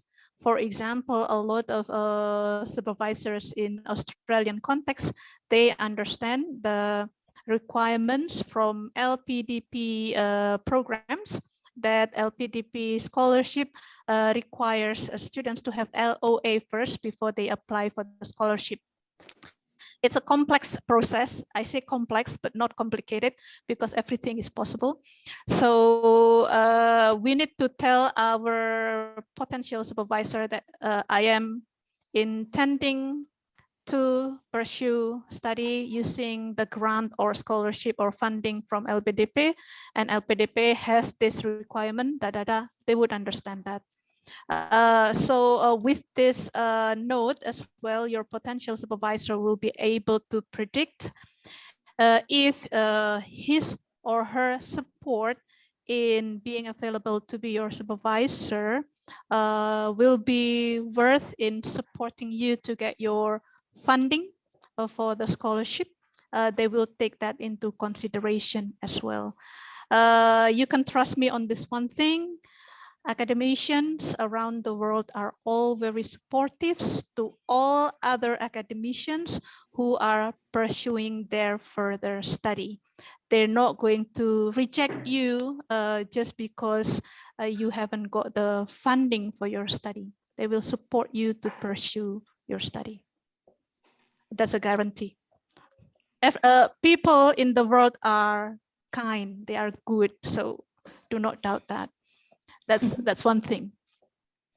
And then this will relate to the question from Ruli Putri Maulida as well. What portfolio that we need to prepare to apply for PhD scholarship overseas? If you're asking for the PhD admission, the requirements are almost similar.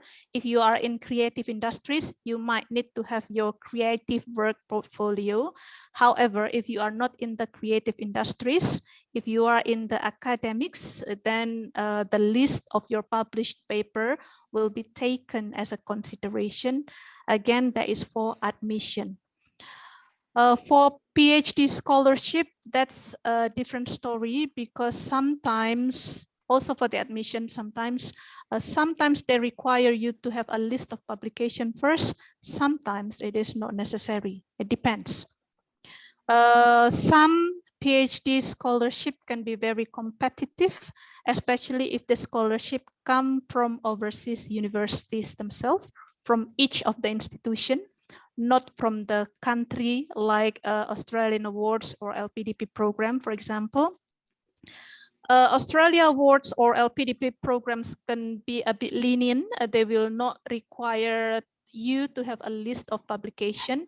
However, research scholarship from institutions, from overseas university would often require you to have a list of publication in reputable journals, not just any random publication. So this will show your quality as a potential candidate for doctoral studies, because a lot of people are competing for this type of funding or scholarship. I hope that answers Ruli's and Arun's questions, hopefully. The next question is probably fit for you, Andrea. This is a bit, this question is very simple, but I think it will require a thorough research to understand. What are the weaknesses that are commonly found from Indonesian students' research proposal? Bang. Well, I don't think I am the best suited for this. Me neither. I don't know that. Yes. I would think that, I'm guessing, because I truly don't have a lot of experience reading Indonesian students' research proposals, but I have read many academic journal articles, right, that have been coming through the Academic Writing Center, which I'm part of with this team that's presenting tonight. So as far as kind of using that as a background, I would say that it's the clarity and the cohesiveness in the writing style. So making sure that you are being persuasive, like every word counts in your proposal. I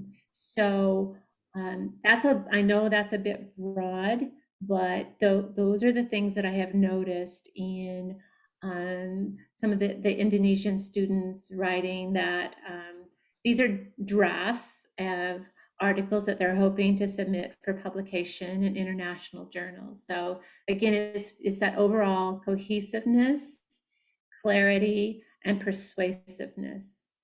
Mm-hmm. Yeah, we apologize that we haven't done research on this yet, but I think it is common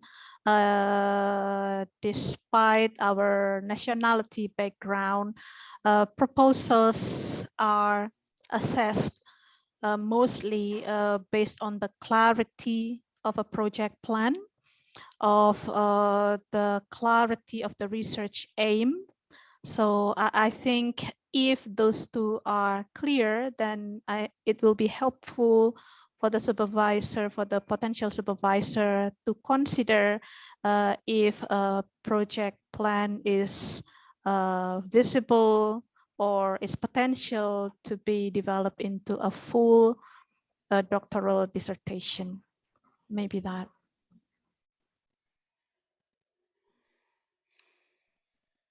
All right.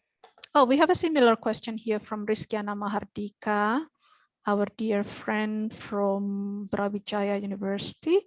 How do we explain to our potential supervisor that we haven't received scholarship yet in our email? Oh, you just say it. Just say it that I'm contacting you as a supervisor because I need to have an LOA because I'm applying for a scholarship. I haven't, and you can also say the timeline.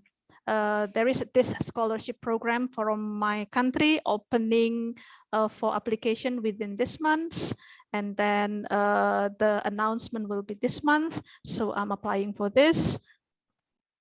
Just say it openly.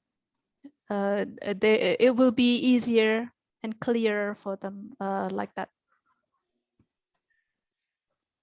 Itu, and then we have a very long question from Alifa Fadila here. Can you see it in the screen, Andrea? Yes, I can. I've been working with social media data for a while, since the beginning of my postgrad program. While I have read a lot of references regarding ethics in obtaining data from SNS platforms. SNS is a type of social media. I still have some minor problems justifying it in my postgraduate thesis examination. From your experiences supervising proposal and research works, Andrea and Bu Yusnita, what do you think about social media data and the ethics behind it? From what I have read, the Western research culture does not actually bother with social media ethics, since reaching out to users of social media platforms can be challenging, especially if we use a lot of data. But convincing my supervisors a few months ago was quite challenging. Now I have a question for you, Alifa Fadila. Are you doing your postgrad? Where do you do your postgrad? What research are you doing? Why do you need data from social media? I have a lot of questions. Alifa, can you shout out, please?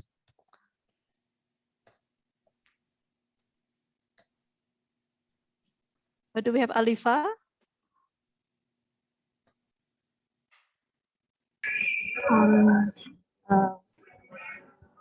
Hello. Yeah, hello. Silakan Alifa. Alifa, what studies are you doing? And then why are you taking this from social media?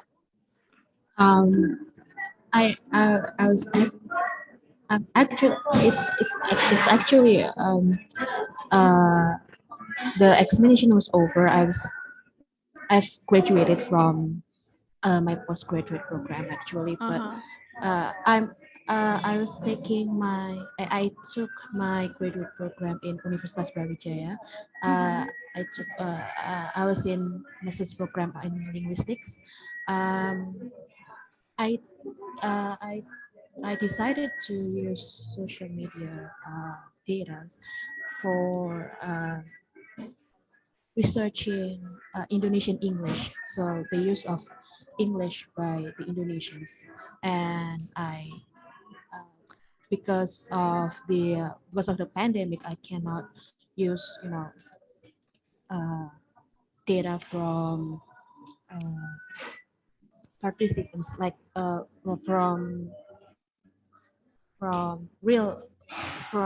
recording their speeches in English, something like that. So I decided to use Twitter for my data, and I read a lot of references about ethics, because I was quite confused when it comes to justifying ethics for obtaining data from my research, because my supervisors was like, how could you convince your examiners later on when they examine you later on about the ethics of obtaining your data. So I couldn't actually give them clear answers, because while I have mentioned the ethics in my research, in my thesis, they could still not be convinced enough for that. They wanted me to contact one person to another to give them to provide information for them about my research, and whether they wanted to participate in my research, something like that. All right. So Alifa, you basically have answered your own question. And first of all, congratulations for graduating from your studies.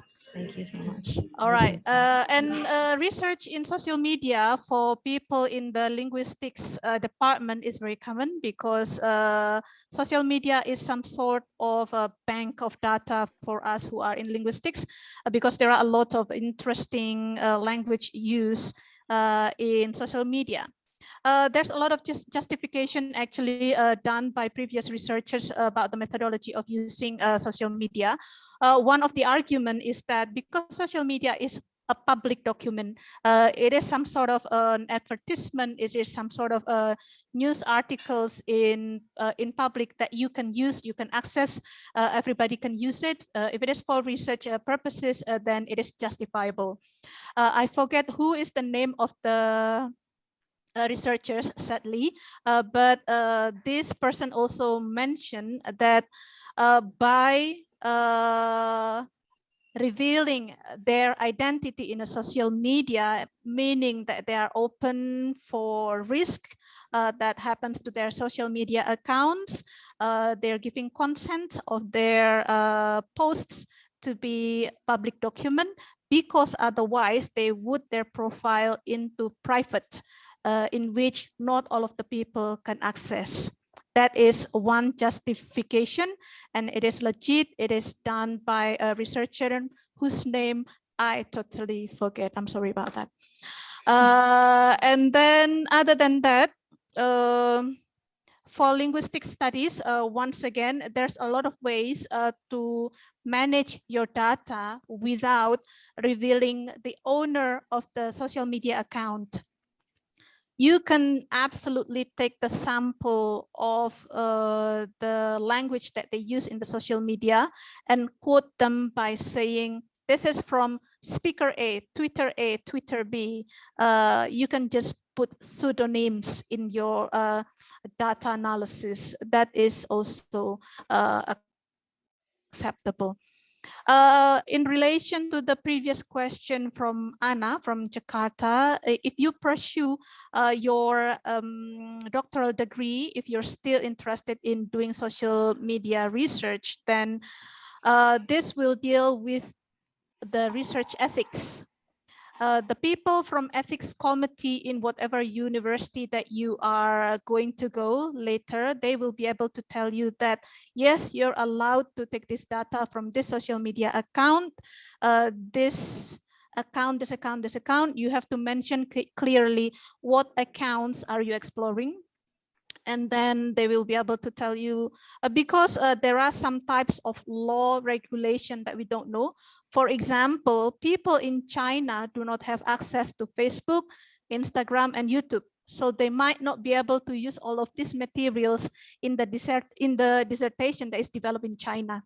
They can only use WeChat, or they can only use some Chinese developed social media accounts, something like this. So these type of things will be dealt with in the ethics committee of each university where you are going later to pursue your further studies in social media. So I think, again, you have answered your own question. Secondly, further study about social media will be dealt with in the research ethics committees of the university where you're going to. It is 3 minutes past 11, Andrea. So we have a solid 73 participants up to the end of our seminar, which is very good. Because we have promised to show them the proposals, I think I will take about 1 or 2 minutes just to show you what a real proposal looks like. So I think you might be familiar with all of this. It's just for me so that I can sleep well by fulfilling my promise at the beginning of the seminar. Here we go, people. Let's see if I can find one. This is one example that I get from, oops, not this one. I'm not intending to show this. There's a good one that I get from a good friend in,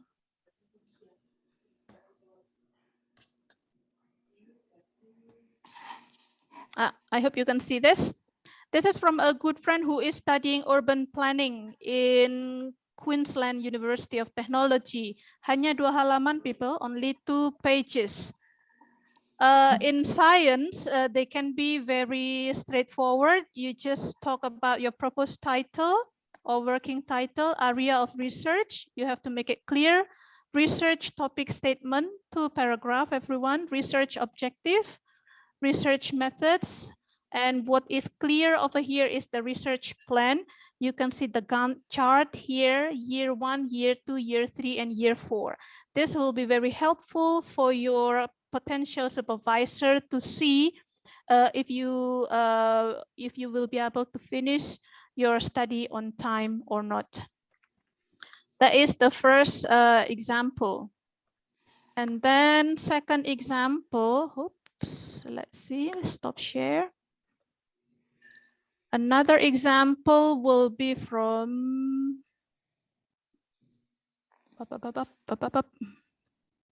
Acrobat Reader. This is the one. This is from a good friend who is doing her doctoral study, professional doctors or professional doctoral program. So she is not going to get a PhD. She will get an EDD or education doctor from Nanyang Technological University in Singapore. So they have a template and this is 7 pages. So everything is clear because it is in the form of tables. Program, Doctor of Education, choice of specialization, name of applicant, proposed supervisor, So you here, there is a highlight here. You are required to attach hard copy documentary proof. Usually you are required to print out all the evidence of the communication email with your supervisor. To prove or to give evidence that you have been contacting an academician from your destination university, that you have agreed on one research topic or something. So there is the name and identification of you, your intention of study, your statement of professional growth, your career development plan, and then how this study will affect to the professional practice, and then the research focus, research question, very clear, concise, in the form of number. And you see here, the names can be different from one university to other university. This one is selected literature. In other places, the name can be literature review. You see a lot of quotes over there, blah, blah, blah. And research design. Research design will deal with your methodology or method. This is also very important. Your list of references, again, the landmark references.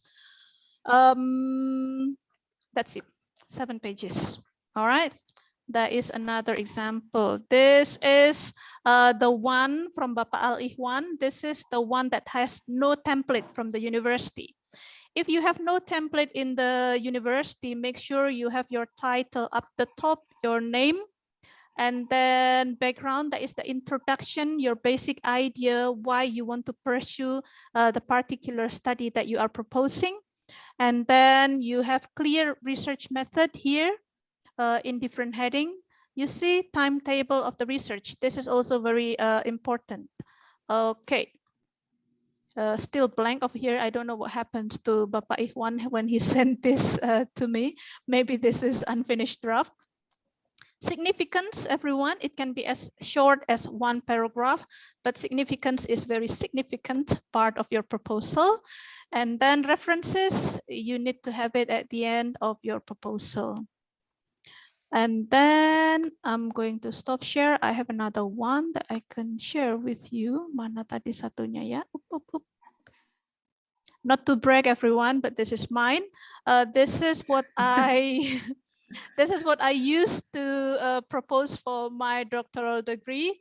See, as simple as research proposal, it doesn't even have the title, because at that time I was not quite sure what this is going to be, but I have my aim. The aim will be enough. And then you have all the basic requirement over there: introduction, lit review, aim, methodology, significance, and references.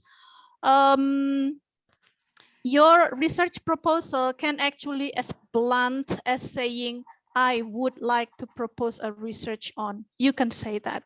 That's all right. And then I think I mentioned somewhere over there, I was just got fascinated with advertisement or iklan, and that's what I did in the 5 years of my PhD. Yeah, I think I have mentioned somewhere that's it. I am fascinated with advertisement. I want to study further. That's about it. And if you're done with all of the admission requirement, everyone, the good news will come in the form of an LOA. I will give you an example of LOA.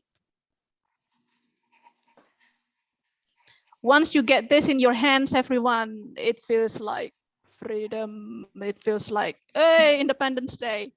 This is an example of an LOA, or a letter of acceptance from a university for a doctoral degree. So it will show you what program you're going to be in. This is a proposed project title that you have discussed with your supervisor, and this will be the name of the supervisor that you have been communicating with, and all of the other requirements. So this is, everyone, only one stepping stone into the doctoral degree that you're going to pursue in whatever university it is that you are aiming for. So everyone, I wish you all good luck for your pursuit into your doctoral degree. Again, Academic Writing Center at Balai Bahasa UM will be holding a writing clinic for research proposal at the end of January. We would appreciate you to wait for the next update from us about the writing clinic.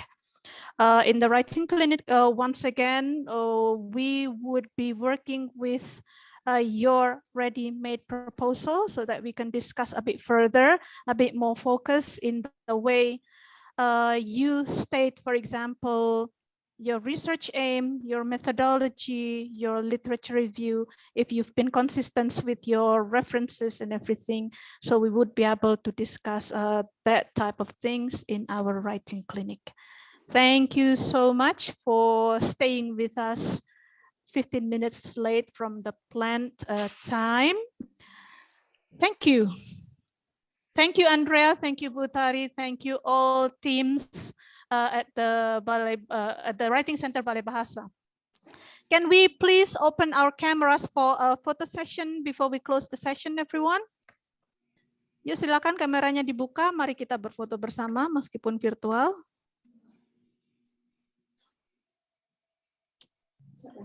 Oke, kita mulai ya. Untuk yang pertama, 1, 2, 3.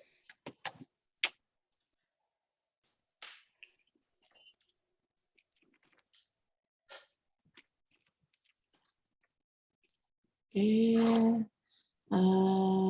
lagi ya. 1, 2, 3. Satu kali lagi.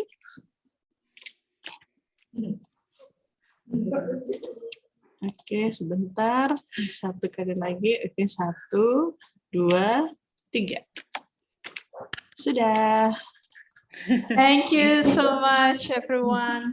I hope you enjoy your year-end holiday, if you have holiday at all. Thank you so much, Andrea. Thank you. Thank you, everyone. Thank Thank you. Bye. Thank you. All the best. All the best. I hope to see everyone in January. Yes, I you, will Andrea. see you in January. Okay. Enjoy your year-end holiday.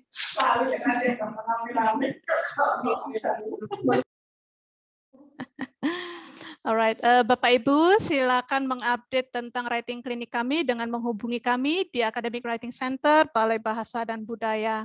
Melalui Instagram bisa, melalui nomor WhatsApp kami juga bisa. Mau datang langsung juga bisa, kami nggak libur, kasihan kan? Nggak usah dikasih. Kalau dikasihani nanti nangis. Iya, Mem.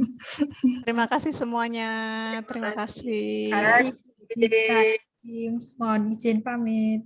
Silakan Ibu, terima kasih banyak. Terima kasih. Terima kasih. Terima kasih Kakak Yosi dan Lia. Terima kasih semua para partisipan yang berasal dari jauh-jauh telah menyempatkan hari ini. Dari dekat juga. Dari dekat juga. Kita tidak berjarak ini. Yang dekat di hati juga, Cie. Siapa, Mem? Nggak tahu. Bakso. Dekat di perut. Ini tadi kita nggak jadi ada kuis-kuisan ya? Nggak ada, Mem. Oh, kok kasihan ya? Nggak apa-apa. Baik, saya leave meeting juga. Terima kasih. Oh, kamu Bu Utari. Iya, kan kita sebelahan, Mem. ya betul. Thank you. Baiklah, saya leave ya. Bye. Terima